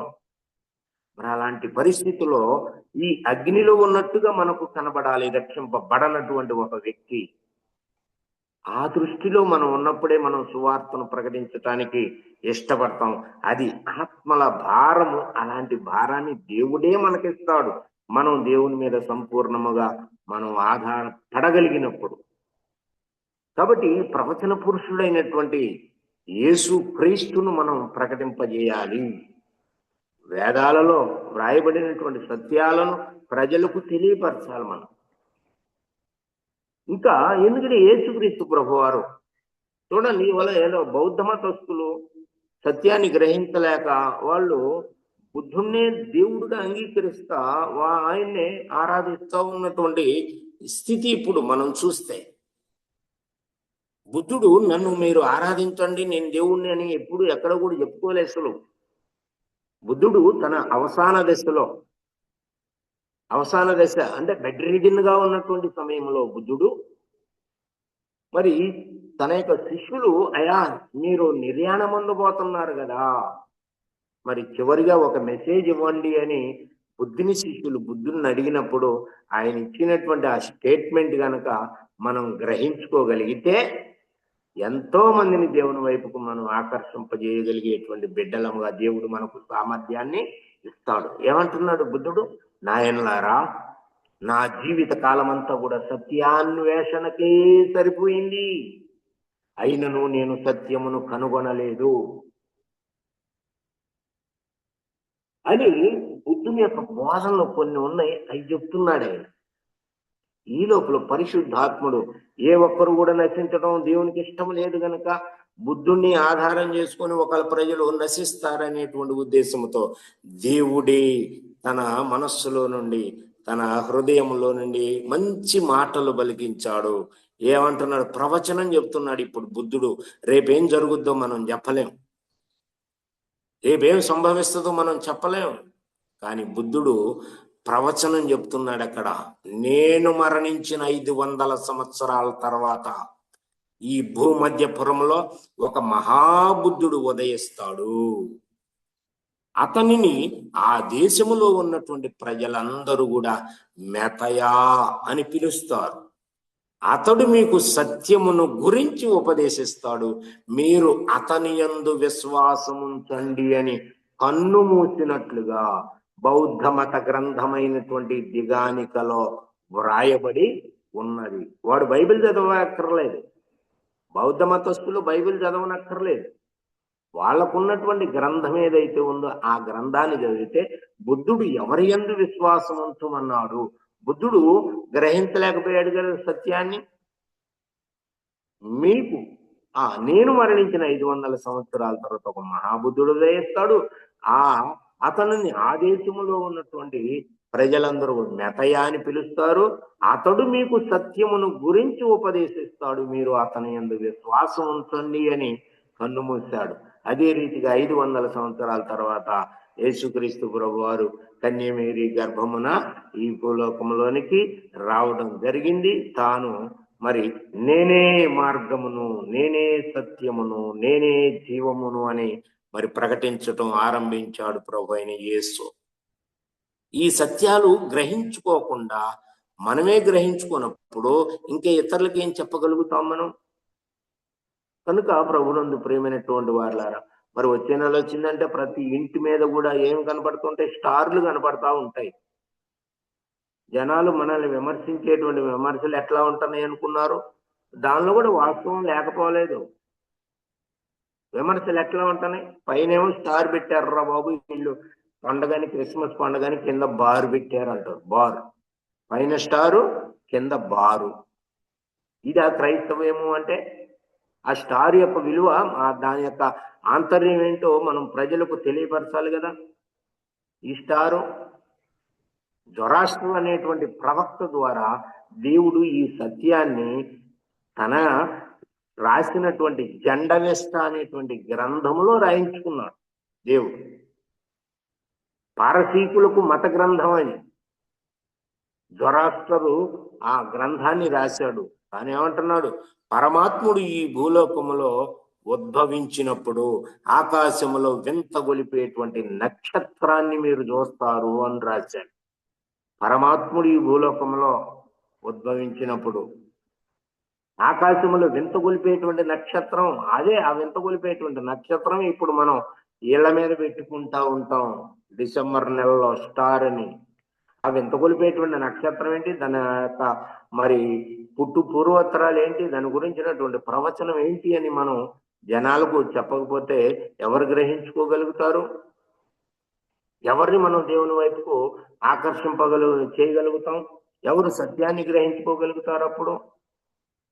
కాబట్టి ఎంతో భారం అనేటువంటిది, ఆత్మల భారం అనేటువంటిది మనం కలిగి ఉండాలనేది ఇక్కడ దేవుడు భారాన్ని ఇస్తున్నాడు. కానీ ఆ భారాన్ని మనం పక్కకు నెట్టేస్తున్నాం. నాకు వద్దులే ఈ భారము, నేను మొయ్యలేను అంటున్నాం. అంటే దేవుని యొక్క ఆత్మ ఏంటి? ఎవడునూ నశించకూడదు, దేవుని ఉద్దేశం అది. మన ఉద్దేశం ఏంటి? ఎవడు ఏమైపోయినా మనకెందుకులే అనేటువంటి నిర్లక్ష్య స్వభావంతో మనం ఉన్నాం. అంటే దేవుని యొక్క ఆత్మకు విభేదించి మనము ప్రవర్తించేటువంటి బిడ్డలముగా ఉంటున్నాం. మరి నా ఆత్మ లేనివాడు నా వాడు కాడు అంటున్నాడు కదా దేవుడు. మనం క్రైస్తవులుగా ఒకవేళ చలామణి అవుతున్నాం ఈ భూలోకంలో, మన చలామణి అంతా అక్కడ దేవుని యొక్క తీర్పులో బయటపడతా ఉంటాం. మనం ఎన్ని సంవత్సరాలు సేవ చేస్తామనేది పాయింట్ కాదు. దేవుని యొక్క సారూప్యములోనికి మనం మలసబడ్డామా లేదా, అది. అనేకులను మనం మలసగలిగామా లేదా. కుమ్మరవాణ్ణి చూడండి, మా ఇంటి పక్కన కుమ్మరవాళ్ళు ఉంటారు, వాళ్ళు కుండలు చేస్తుంటారు, ఎంతో కష్టపడతారు. ఆ కుండలు చేసేటప్పుడు వారికి నచ్చినటువంటి రీతిలో వారి పాత్రలను తయారు చేస్తుంటారు. ఒక శిల్పి మోగరాయిని తీసుకొచ్చి శిల్పికి ఇస్తాడు. శిల్పికి ఇచ్చినప్పుడు పలానా ఆకారం ఈ రాయిలో రావాలే, చెక్కవయ్యా అంటాడు. మరి ఆ చెప్పినటువంటి ఆ రూపము ఆ రాయిలో వచ్చేటట్టుగా ఆ శిల్పి దాన్ని చెక్కుతూ ఉంటాడు. అలాగే మన ప్రధాన శిల్పి అయినటువంటి యేసు, అదే ఆత్మను కలిగి ఉన్నటువంటి పౌలు గారు, యేసు ఆత్మను కలిగినటువంటి పౌలు గారు ఏమంటున్నాడు? నేను నేర్పరి అయిన శిల్పకారుని వలె పునాది వేసి తిని మరి ఒకటి దాని మీద కట్టుచున్నాడు అంటున్నాడు. వేయబడినది తప్ప మరి ఒక పునాది వేయడానికి ఎవరికి కూడా పర్మిషన్ ఇవ్వలేదు దేవుడు. పౌలు గారు కూడా ఇవ్వలేదు. కాబట్టి నేర్పరి అయినటువంటి శిల్పకారుని వలె పునాది పౌలు గారు వేసినప్పుడు ఆ పునాది మీద మనం కట్టుకోవాల్సిందే. ఎవరికి వాళ్ళమే కట్టుకోవాలి, మనలను మనమే కట్టుకోవాలి. మనం కట్టుకున్నటువంటి కట్టడము నిలబడితే పరలోక రాజ్యమునకు వారసులం అవుతాం. లేకపోతే నిత్య నరకానికి అందరితో పాటు ప్రవేశించేటువంటి వారముగానే ఉంటాం. అందుకని దేవుడు హెచ్చరిక చేస్తూనే ఉన్నాడు మనల్ని. నిరంతరం కూడా సంఘములో హెచ్చరికలు అనేవి ఉండాలి. దేవుడు నాకు ఇచ్చిన తలాంతే ఇది. సంఘములో మేము 98 నుండి నేను సేవ ప్రారంభించాను. ప్రతిరోజు కూడా హెచ్చరికలే ఉంటాయి సంఘములో. సిద్ధపాటు ఇది. ఈ హెచ్చరికలు అని అంటే ఏదో వచ్చినటువంటి వాళ్ళని ఏదో విమర్శించాలనో, లేదంటే వాళ్ళకి కొంచెం మనసు నొప్పించేటువంటి మాటలు చెప్దామని కాదు. ఇక్కడ పౌలు గారు చెప్పింది కూడా ఇందాక, అందుకనే కొరింథీ పత్రికలో, నా పత్రిక మీకు కొంచెం ఇబ్బందిగా ఉండొచ్చు, మిమ్మల్ని నొప్పించి ఉండొచ్చు, అయినా నేను బాధపడను అన్నా. ఈ నొప్పి లేకపోతే, ఈ అనుభవం గనక లేకపోతే పరలోక రాజ్యంలో యుగ యుగాలు కూడా ఎట్లా వెలుగొందుతావు ప్రభు సన్నిధిలో? ఆ విషయాన్ని మనం గ్రహించుకోవాల్సినటువంటి అవసరం ఎంతైనా ఉంది. బంగారము అనేటువంటిది ఇవాళ మనం చేతులకు మరి ఉంగరాల రూపంలో ధరిస్తున్నావు, బ్రాస్లెట్లుగా ధరిస్తున్నావు, మెళ్ళలో హారాలుగా ధరిస్తున్నావు, నడుముకు వడ్డాణంగా ధరిస్తున్నావు. ఇలాగా ఎన్నో రూపాల్లో బంగారాన్ని నువ్వు ధరిస్తా ఉన్నావు. దగదగలాడుతూ ఉంటది బంగారం. కానీ దాని యొక్క పూర్వపు స్థితిని మనం చూసాం ఎప్పుడైనా? క్వార్ట్జ్ అనేటువంటి రాయి నుండి ఆ బంగారాన్ని చేస్తున్నాడు. కంసాలి వాడు ఏం చేస్తున్నాడు? దాన్ని ఎంతో ఆ అగ్నిలో పుటం వేసి దాన్ని చుట్టి పెట్టి కొట్టి కొట్టి కొట్టి ఎంత కొడితే అంత మెరుగు వచ్చేటువంటిదిగా ఆ బంగారం ఉంది. కనుక ప్రభువునందు ప్రియమైనటువంటి వారులారా, మనం కూడా ఎంత శోధింపబడితే అంత మెరుగు వస్తాం అనేటువంటి విధానాన్ని మనం గ్రహించుకోవాలి. శోధనలకు మనం మరి పారిపోకూడదు, వెనక్కి తిరగకూడదు. శోధనలు కలుగుతున్నాయి కదా అని. ఇప్పుడు హిందువులు చూడండి ఏం చేస్తున్నారు, మతోన్మాదులు వాళ్ళు వీడియోలు చేస్తున్నారు, గర్వాపసి అయ్యారంట. 7 సంవత్సరాలంట క్రైస్తవులుగా ఉండి మళ్ళీ గర్వాపసి అయ్యారని చెబుతున్నారు. వాళ్ళు డబ్బుల కోసం రకరకాలైనటువంటి మరి రీతుల్లో అమాయకమైనటువంటి ప్రజలను మధ్యపెట్టి గర్వాపసి అనేటువంటి అట్లా సాక్ష్యాలు, అబద్ధ సాక్ష్యాలు చెప్పిస్తూ ఉంటారు. ఏది ఏమైనా ఒకటే మాట మనం గుర్తుంచుకోవాలి. జగత్తుకు పునాది వేయబడక మునుపు క్రీస్తు యేసులో తండ్రి అయిన దేవుడు ఎందరినైతే ఏర్పరుచుకున్నాడో వారు మాత్రమే పరలోక రాజ్యానికి వారసులయ్యేటట్టుగా దేవుడు అనుమతిస్తాడు. ఈ మాట అర్థమైందో లేదో మరొకసారి చెప్తున్నాను, గుర్తుంచుకోండి. జగత్తుకు పునాది వేయబడక మునుపు తండ్రి అయిన దేవుడు కుమారుడైన యేసు క్రీస్తులో ఎందరినైతే ఏర్పరుచుకున్నాడో వారు మాత్రమే పరలోక రాజ్యానికి వారసులవుతారు. కాబట్టి ఈ విషయంలో మనం ఇంకా జాగ్రత్త పరిచయం చేసినప్పుడు సువార్త ప్రకటించవలసినటువంటి భారము ఎందుకు దేవుడు మనకు అనుగ్రహిస్తున్నాడు అని అంటే, తండ్రి అయిన దేవుడు కుమారుడైనటువంటి యేసుక్రీస్తులో ఎందరిని ఏర్పరుచుకున్నాడు మనకు తెలియదు. కాబట్టి మనం సువార్తను ప్రకటించాల్సినటువంటి బాధ్యత మన మీద ఉంది. వారు వినినను వినకపోయిన, మా మందిరానికి వచ్చినటువంటి వాగ్దానం కూడా మొట్టమొదట అదే వాగ్దానం వచ్చింది. వారు తిరుగుబాటు చేయువారు కనుక వారు వినినను వినకపోయినను. ప్రకటించు వాక్యం అంతే, విను వినకపో. మనం ప్రకటించినప్పుడు దేవుని యొక్క ఏర్పాట్లో ఉన్నవాడు యేసుక్రీస్తు ప్రభువారు అయస్కాంతం లాంటి వాడైతే, దేవుని చేత ఏర్చుకుపోయినటువంటి వాడు ఆ ఇనప ముక్కలాగా ఉంటాడు. ఈ సువార్త ఎప్పుడైతే మనము దేవుని యొక్క వాక్యమును ప్రకటించామో వాడు క్రీస్తుకు అతుక్కుపోతాడు. అయస్కాంతముకు ఇనుము ఎలా అయితే ఆకర్షించబడదో అలాగా ఆకర్షించబడతాడు. కాబట్టి దేవుని యొక్క ఏర్పాట్లు ఎవరెవరైతే మనకు ఉన్నారో మనకు తెలియదు. కాబట్టి సువార్త ప్రకటించవలసినటువంటి బాధ్యత మన మీద ఉంది. అంతేకాకుండా మనం ఇంకా గమనించవలసినటువంటి విషయం ఏంటంటే, తీర్పు అనేటువంటిది దేవుని ఇంటి యొద్ద ఆరంభమయ్యేటువంటి కాలము వచ్చి ఉంది. ఇది అసలు ఈ మాటలు చదువుతుంటే నాకు ఒళ్ళంతా మరి గగురు పొడిచినట్లుగా ఉంటుంది. అసలు ఈ మాటలు చదువుతా ఉన్నప్పుడు భయం వేస్తా ఉంది. మన యొద్దనే ఆరంభమైతే దేవుని యొక్క మరి సువార్తకు అవిధేయులైనటువంటి వారి గతి ఏమవును? ఈ ప్రశ్నలకు మనం అసలు సమాధానం చెప్పగలుగుతున్నామా లేదా? నీతిమంతుడే రక్షింపబడు దుర్లభమైతే భక్తిహీనుడు పాపి ఎక్కడ నిలుస్తారు? ఈ ప్రశ్నలు పదే పదే మనలో మెదులుతూ ఉన్నప్పుడే మనము ఆత్మల భారం కలిగినటువంటి వాళ్ళకి ఈ ప్రశ్నలు మెదులుతాయి, అందరికీ ఉండవు. ఇది కూడా గుర్తుపెట్టుకోవాలి. ఆత్మల భారము కలిగినటువంటి వాళ్ళకే ఈ యొక్క ప్రశ్నలు మెదులుతూ ఉంటాయి. రక్షింపబడినటువంటి వాడు అగ్నిలో ఉన్నట్టుగా వాడికి కనపడతా ఉంటాడు. రక్షింపబడినటువంటి వాడు భక్తిహీనుడు పాపి అక్కడ ఉన్నట్టుగా కనపడతాడు. మనకు కనబడాలి వాళ్ళు. అలా కనబడినప్పుడే మనకు ఆదుర్ద. మన ఇంటి పక్కన ఇల్లు కాలకపోతే మనకేమి చలనం ఉండదు. కానీ కాలుతూ ఉన్నప్పుడు కూడా మనం ఇంకా చెల్లించలేదు అని అంటే అర్థం చేసుకుందాం మన పరిస్థితి ఎలా ఉందో. ఇవాళ క్రైస్తవ్యము కూడా అలాంటి ముసుగులో కప్పబడి ఉంది అనేది కూడా మనం గమనించుకుంటూ ఉండాలి. మనం ఎన్నో రకాలైనటువంటి వర్తమానాలు వింటాం. అయితే మనకు ఆ ధైర్యాన్ని ఇచ్చేటువంటిది, శక్తిని ఇచ్చేటువంటిది, నిత్య జీవమునకు మనల్ని నడిపేటువంటి వర్తమానములు ఏమైతే ఉన్నాయో అని మనము గమనించుకుంటూ ఉండాలి. బైబిల్లో ఉన్నటువంటి పాండిత్యం అంతా కూడా మనం చెప్పాలి అనేటువంటి ఉద్దేశం కాదు. దేవుని యొక్క ఉద్దేశం ఏంటి? దేవుని యొక్క ఆత్మ ఏంటి? దేవుని యొక్క తపన ఏంటి?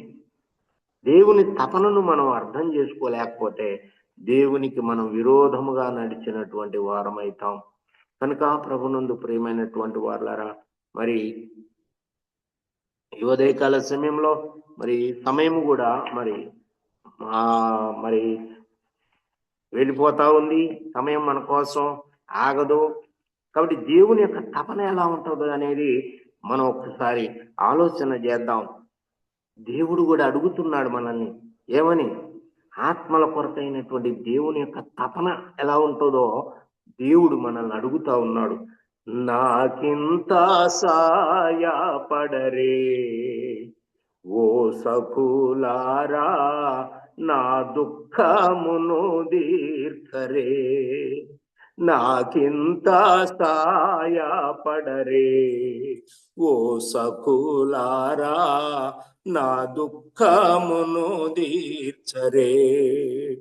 నా సుతుడు మరణించి తన రక్తమును గార్చే, నా సుతుడు మరణించి తన రక్తమును గార్చే, ఆ వార్త తెలిపి నా జనులను రక్షింపగా, ఆ వార్త తెలిపి నా జనులను రక్షింపగా, నాకింత సాయపడరే.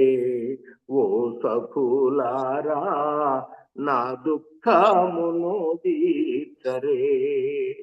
చూడండి దేవుని తపన ఎంత ఉందో. తన కుమారుడైనటువంటి యేసు సిలువలో బలి అయిపోయాడు, రక్తమును చిందించాడు. తద్వారా మనకు పాప విమోచన ఉన్నది అనేటువంటి విషయాన్ని మరి మనం ప్రకటించాల్సినటువంటి బాధ్యత మన మీద ఉన్నది అని మనం గుర్తెరుగుదాం. ఎందుకంటే దేవుని చిత్తమైతే మరొక పర్యాయం ఎప్పుడైనా ఇంకా కొన్ని విషయాలు మనం ముచ్చటించుకుందాం.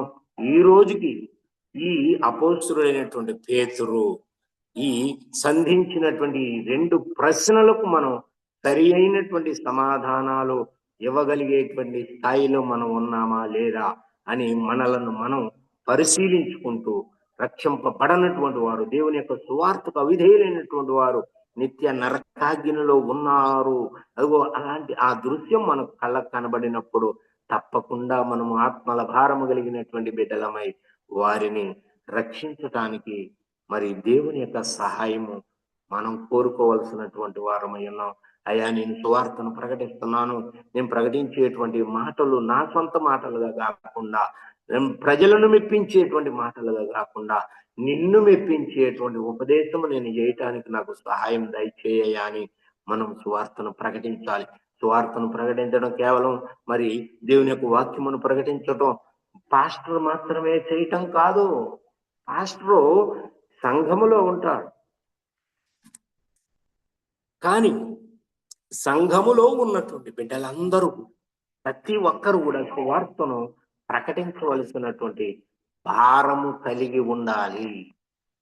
గొర్రెలు ఉంటాయి, గొర్రెలు ఏం చేస్తూ ఉంటాయి? సంవత్సరానికి 2 పిల్లలన్నా పెడతా ఉంటాయి. సంవత్సరానికి గొర్రెల కాపరి పెట్టడు పిల్లల్ని. సంఘములో ఉన్నటువంటి ఈ గొర్రెలు అనబడినటువంటి విశ్వాసులు అనేకులకు సువార్తను ప్రకటించడం ద్వారా మరి దేవుని వైపు అనేకులను ఆకర్షించేటువంటి గొప్ప సాధనములుగా మనం ఉండాలని దేవుడు మనల్ని కూడా ఈ ఉదయకాల సమయంలో ప్రోత్సహిస్తూ ఈ ఉపదేశము చేస్తూ ఉన్నాడు.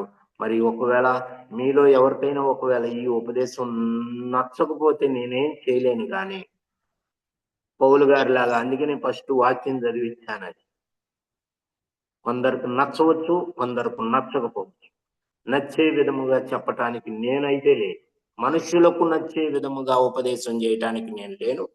దేవునికి మహిమ తెచ్చేటువంటి విధానంలోనే దేవుని యొక్క వాక్యమును ప్రకటించడానికి ఇష్టపడతా. నన్ను ఒకసారి పిలిచినటువంటి వాడు పబ్లిక్ మీటింగ్లకి మళ్ళీ ఇంకొకసారి పిలవరు.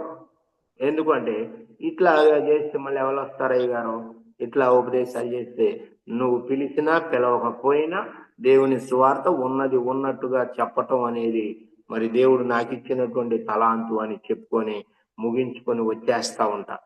కనుక ప్రభునందు ప్రియమైనటువంటి వారులారా, ఈ ఉదయకాల సమయంలో మనం ఆత్మల భారము కలిగి అనేకులను రక్షించేటువంటి దిశలో ముందడుగు మరి వేయాలని దేవుడు అట్టి కృపను మనందరికీ కూడా అనుగ్రహించున్నట్లుగా మరి ప్రార్థన చేసుకుందాం.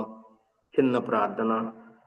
సర్వ సృష్టి స్థితి లయ కారకుడు అయినటువంటి మా ప్రియ పరలోకపు తండ్రి, నీ ఘనమైన నామమును బట్టి నీకు వందనాలు స్తోత్రాలు చెల్లిస్తున్నావు నాయనా. మరి ఉదయకాల సమయంలో అయ్యా ఈ జూమ్ మీటింగ్ ద్వారా ప్రభా నీ మాటలు మేమందరం కూడా నాయన వినడానికి నాయన నువ్వు ఇచ్చినటువంటి శ్రేష్టమైనటువంటి అవకాశాన్ని బట్టి నీకు వందనాలు స్తోత్రాలు.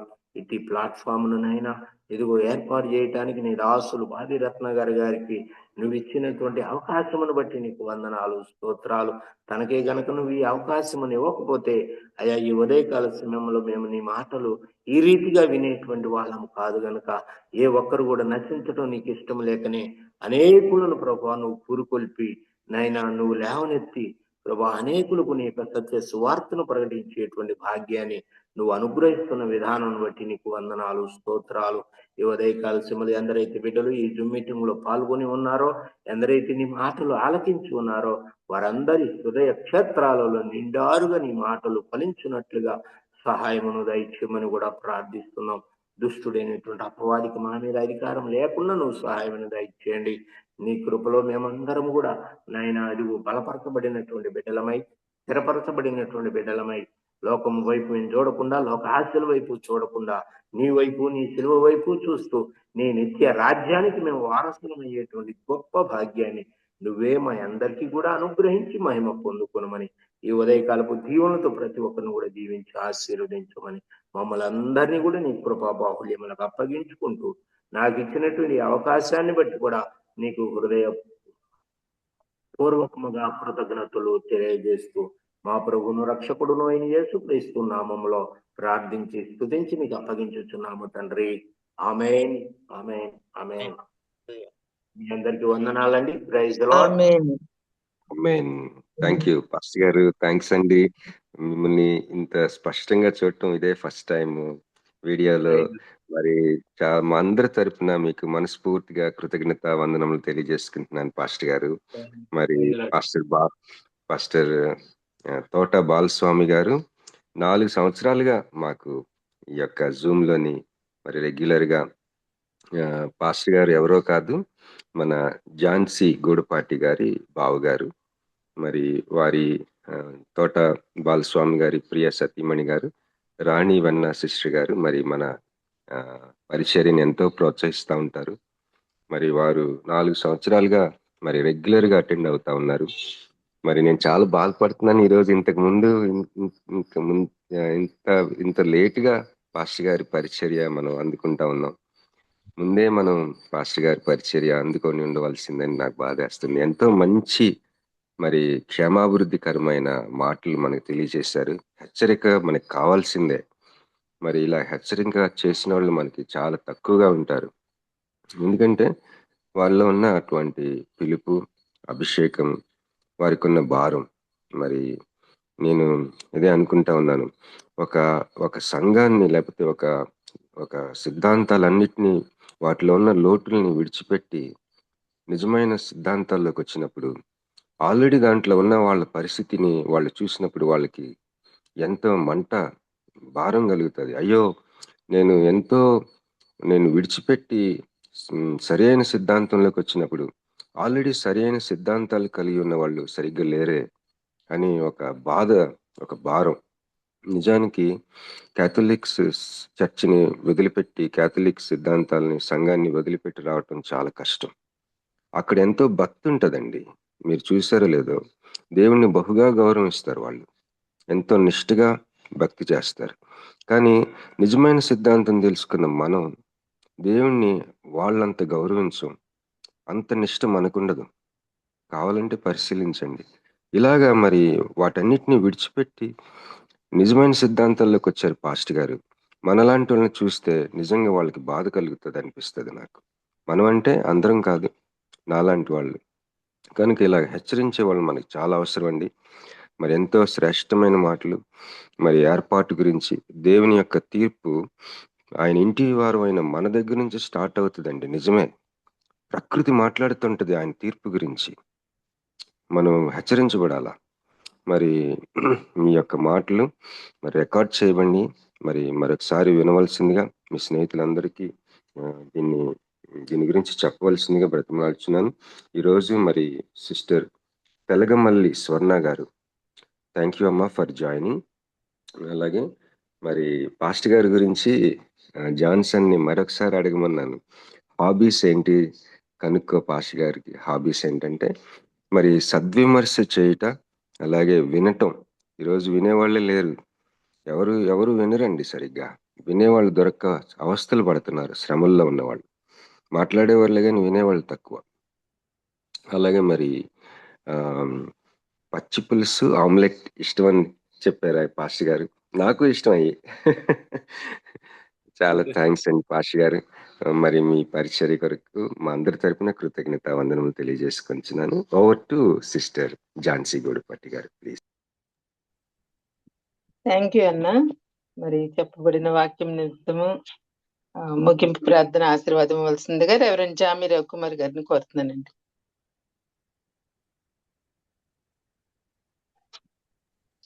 ప్రార్థన చేసుకుందామండి. పరిశుద్ధమైన తండ్రి, నీ బంగారు పాదాలకు అందరం ప్రభు, నీ ప్రేమను బట్టి కృపను బట్టి వందనాలు తండ్రి. మా జీవితాల్లో ప్రభు నువ్వు తండ్రిగా దేవుడు ఉన్నాను, దాన్ని బట్టి వందనాలు తండ్రి. ప్రభా వాక్యం ఉన్నది ఉన్నట్టుగా సూటిగా ప్రభా దేవుడు బాలస్వామి గారికి అనుగ్రహించిన దేవతను ప్రభా అనుభవాన్ని బట్టి అయ్యా దేవతను ప్రభా ఇచ్చిన దేవతను ప్రభా వాక్య జ్ఞానాన్ని బట్టి ప్రార్థన చేస్తున్నాను తండ్రి. ప్రభు అనేకమైన హెచ్చరికలతో కూడిన మాటలు ప్రభు ఉన్నది ఉన్నట్టుగా మాట్లాడగల కృపను అనుగ్రహించి అందరి బట్టి వందనాలు చెల్లిస్తున్నాను తండ్రి. అయ్యా ప్రభా ఆయనాడు దేవతను పౌలు దేవతను ప్రభా పేతురుతో దేవతను ప్రభా విభేదించవలసి వచ్చినప్పుడు తండ్రి విభేదించండి అయ్యా. అయ్యా ప్రార్థన చేస్తున్నాం తండ్రి.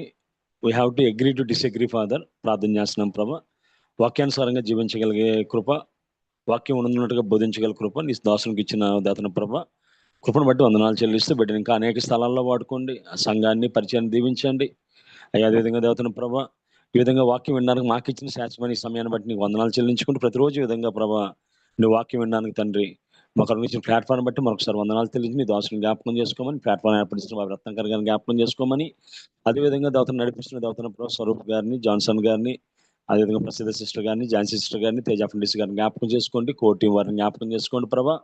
అదేవిధంగా తండ్రి విజయకుమార్ డాక్టర్ విజయకుమార్ గారిని జ్ఞాపకం చేసుకోండి ప్రభా. ఆశీర్వాదం గారిని జ్ఞాపకం చేసుకోండి. రాబర్ట్ జేమ్స్ అయ్య గారిని జ్ఞాపకం చేసుకోండి. ఇంకెవరైతే అనారోగ్యంతో ఉన్నారో ప్రతి ఒక్కరిని పేరు పేరు దీవించమని, ఈరోజు మేము చేయవలసిన ప్రతి పనిలో సుట్టైన మార్గాన్ని చూపించి మీరే సకల మహిమగంతా ప్రభావం పొందమని, నీ దాసుడు ప్రభు ఇచ్చిన వాక్యం తండ్రి 30 60 100 మా జీవితాలు ఫలింపు చేయమని ఈ చిన్న ప్రార్థన మా ప్రభుని పీకుమాడైన యేసుక్రీస్తు దివ్యనామమున వేడుకుంటున్నాం పరమ తండ్రి. ఆమేన్. ముందున మా తండ్రి నీ నామం పరిశుద్ధపరచబడును గాక, నీ రాజ్యం వచ్చును గాక, నీ చిత్తం పరలోకమందున భూమి మీద నెరవేరును గాక. మాకు కావాల్సిన ఆహారం మీద దయచేయము, మా ప్రకారం క్షమించము, మా అపరాధములను క్షమించు, తప్పించము. ఎందుకంటే రాజ్యము బలము మహిమ నిరంతరం నువ్వు విన్నావు తండ్రి. ఆమేన్. మన తండ్రి అయిన దేవుని ప్రేమ, కుమారుడైన యేసుక్రీస్తు కృప, పరిశుద్ధాత్మ అన్యోన్య సహవాసము తన దాసులు తోట బాలస్వామి గారికి, పాల్గొన్న బిడ్డలకు, అనారోగ్యంతో బిడ్డలకు, అవసరమైన బిడ్డలకు ఆయన కృప సదాకాలంతో నడిపించును గాక. ఆమేన్. ఆమేన్. ఆమేన్. థ్యాంక్ యూ పాస్టర్ గారు. ప్రార్థించిన రెవరెండ్ జామి రవికుమార్ గారికి, వాక్యం అందించిన పాస్టర్ తోట బాలస్వామి గారికి వందనాలండి. లేట్ అయింది, దయచేసి క్షమించండి. ఓపికతో విన్న మీ అందరికి కూడా వందనాలండి. జాయిన్ అని మీ అందరికి వందనాలండి. థ్యాంక్ యూ సో మచ్ అండి. ముగించుకుందామండి.